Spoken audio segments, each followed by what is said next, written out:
देखिए, मैं कोई अपराधी तो हूँ नहीं, एक चुना हुआ मुख्यमंत्री हूँ, इस देश का स्वतंत्र आज़ाद नागरिक हूँ। मुझे वहाँ जाने से क्यों रोका जा रहा है, मेरी समझ के बाहर है।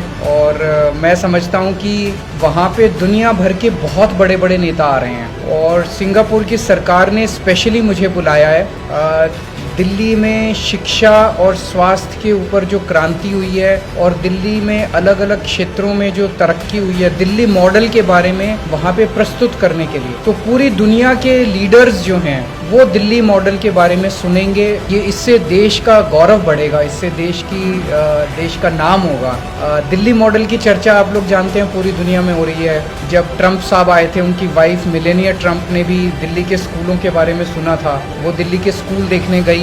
उसके बाद उन्होंने दिल्ली की शिक्षा क्रांति के बारे में काफ़ी तारीफ की।